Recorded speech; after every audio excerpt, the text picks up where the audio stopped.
Welcome to Hey Mom, We Never Prepared for This, the show where we have the tough conversations around aging and caring for a loved one. Whether you're an adult child or an aging parent or anyone caring for a loved one, this podcast is for you. I am your host, Angela Vanderpool, and each episode we dive into actionable tips, heartfelt stories, and expert guidance to support you on your journey. Let's get started. Welcome back to Hey Mom, We Never Prepared for This. Today's episode is a little different because I am recording it from the middle of a journey and not from the other side of it.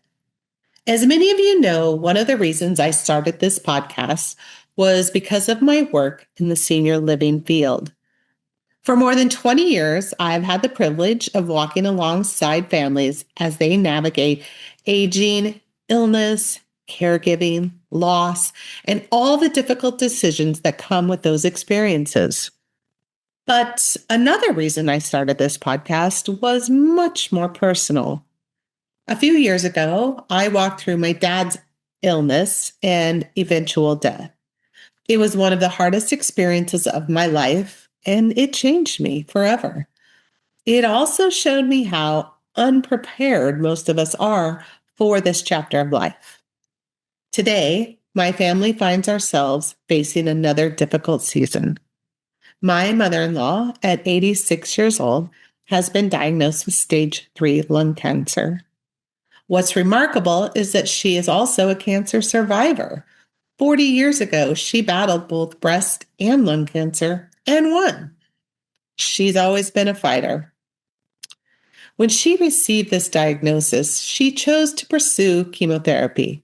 It wasn't an easy decision, but it was the right decision for her at the time. She wanted to try.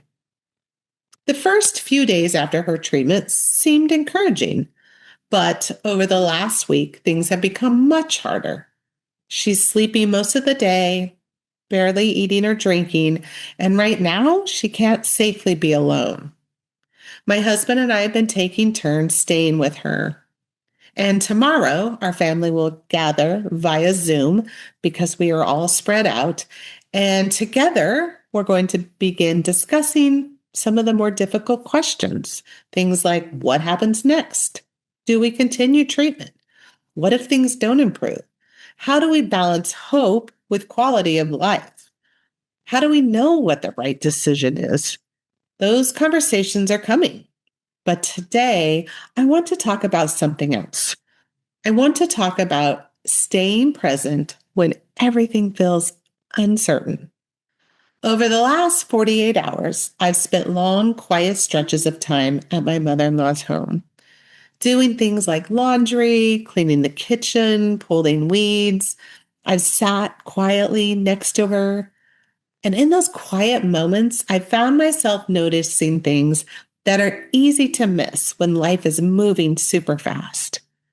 The birds singing outside her window, the wind moving through the trees, butterflies drifting from flower to flower. And as I watched those butterflies, I was instantly transported back to the time that I spent with my dad. I can remember sitting with him during his illness and watching butterflies together and finding comfort in just their simple presence. It's funny how certain moments can come back to us like that. What I've realized during these past few days is that my instinct, like many people's, is to try to fix things. I want to find answers. I want to make a plan. And I want certainty around what our next steps are. I want to know what next week looks like, what next month looks like, and how are we going to manage all of this? And my mind naturally just wants to race ahead. But every time I do that, that is when the overwhelm comes over me. And the only place that I have really found peace is right here in this moment. Because in this moment, everything is okay. It's not perfect. It's not easy, but it's okay. And Research on mindfulness consistently shows that when we anchor ourselves in this present moment, we can reduce our anxiety and we can increase our ability to cope with uncertainty. It doesn't change our circumstances, but it changes our relationship with them. And that's what I have been trying to practice. Not resisting what is, not demanding certainty, and not trying to control the outcome. Just simply being here, offering love and kindness and compassion, and taking one moment at a time, one breath at a time, and one conversation at a time. I truly think that one of the greatest gifts we can give someone during the final chapters of life isn't fixing things. It's presence. It's sitting beside them. It's holding their hand. It's listening. And it's making sure they know just how much they're loved. We often talk about caregiving as a burden. And make no mistake, caregiving can be exhausting. It can be physically, emotionally, and mentally draining. But there can also be another side to it. There is something very sacred about caring for someone who once cared for so many others. There is something meaningful about showing up when it matters most. And when I stop fighting the reality of what's happening, I can actually see that beauty. And for those of you walking through a similar season right now, I want to leave you with this. Try not to live in 6 months from now. Try not to solve every future problem today. Stay here. Stay in the moment. Look for the beauty that still exists. Listen to the birds. Notice the breeze and watch those butterflies. And take care of your own body too. Rest when you can, move your body, drink water, accept help, and allow yourself to be cared for while you're caring for someone else.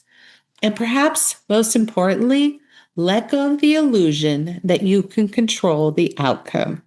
We can't control how the story ends, but we can control how we show up for it. Tomorrow, my family will gather to discuss our next steps. I don't know exactly what those conversations will bring, but I do know how I want to show up. I want to show up grounded and present, connected to my values, and leading with love and choosing compassion and connection. Looking for those moments of joy, even in the middle of heartbreak.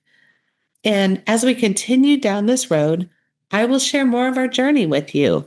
And because none of us, as we've talked about, are prepared for this, but together, maybe we can walk each other through it.